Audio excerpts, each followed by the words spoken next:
Lambert Mende, bonjour. Bonjour. Qu'est-ce qui bloque dans l'application de l'accord de transition du 31 décembre ? Il y a des difficultés avec nos partenaires de l'opposition, du Rassemblement, qui doivent désigner celui qui devra être nommé comme Premier ministre par le Président de la République, et qui se déchirent depuis que cette possibilité leur a été donnée. Et donc nous attendons qu'ils puissent régler ces différends entre eux et qu'ils puissent présenter des personnes pouvant être sélectionnées par le Président de la République pour diriger le gouvernement. Alors les évêques de la SENCO, ils disent oui, il y a des divisions au sein de l'opposition, mais il y a des manœuvres dilatoires de votre part. Est-ce qu'ils n'ont pas raison ?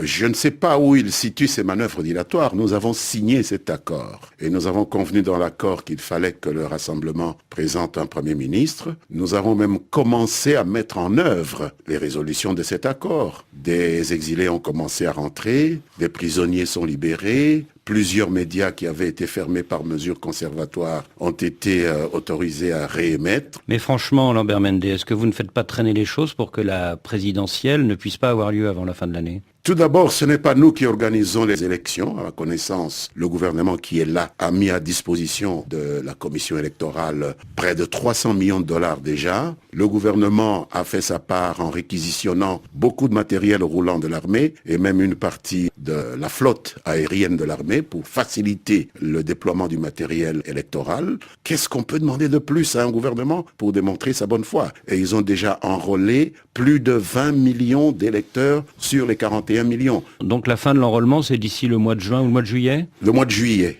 Et la présidentielle avant la fin de l'année, comme promis ? Toutes les 3 élections seront organisées le même jour. D'après la communication que le président de la CENI a faite au gouvernement, le même jour. Oui, mais le même jour de quelle année ? De cette année, c'est ce qui a été convenu dans l'accord. Nous ne voyons pas de raison de pouvoir changer. Et conformément à la Constitution, le président Joseph Kabila ne sera pas candidat. Tout se passera conformément à la Constitution et le président n'a jamais dit qu'il voulait être candidat. Il ne peut pas se représenter puisque la Constitution ne le lui permet pas. Le poste de Premier ministre, par exemple, selon l'accord du 31 décembre, il doit revenir à l'opposition et celle-ci s'est mise d'accord pour désigner Félix Tshisekedi. Cette histoire de liste de 3 noms que vous réclamez à l'opposition, est-ce que ce n'est pas une manœuvre dilatoire ? Non, c'est le respect de la Constitution. Le président consulte l'opposition. Ici, nous parlons de la procédure de consultation. On ne peut pas priver le président de ce pouvoir de consulter avant de nommer. Prenons le cas de Moïse Katumbi, qui a été condamné à 3 ans de prison l'année dernière pour une affaire de spoliation immobilière. Est-ce qu'on ne peut pas trouver une solution politique ?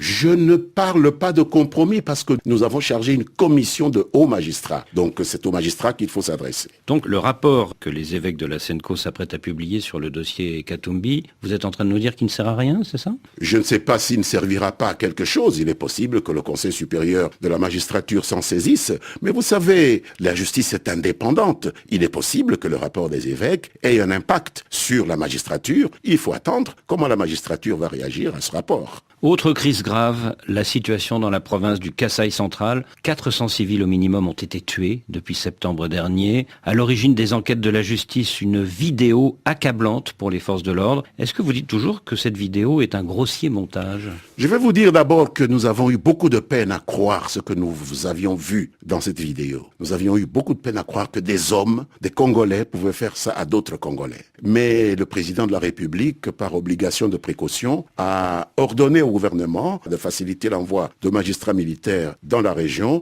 et je dois féliciter le travail que ces magistrats militaires ont fait parce qu'ils ont pu identifier les personnes qui sont vues dans cette vidéo, qu'ils ont mis aux arrêts, qui sont en train de passer en jugement devant la justice militaire. Alors en effet, le 18 mars, 7 militaires dont des officiers ont été arrêtés et inculpés par la justice militaire congolaise. Mais votre collègue, la ministre des Droits de l'Homme, ne parle que d'actions isolées. Est-ce que les vidéos ne montrent pas au contraire que des officiers donnent des ordres pour tuer et semblent vouloir témoigner auprès de supérieurs qu'ils obtiennent des résultats ? Mais ces officiers sont aux arrêts et ils vont devoir nous dire qui leur a donné ces ordres. Donc attendons de savoir si ce n'est pas une mise en scène justement pour casser du sucre sur le dos de la RDC ou s'ils ont reçu des ordres. Et si tant est que quelqu'un leur a donné des ordres, eh bien celui-là aura à en répondre. Vu la gravité des événements, ne faut-il pas mettre en place une commission d'enquête internationale ? Pourquoi ? La justice militaire congolaise est suffisamment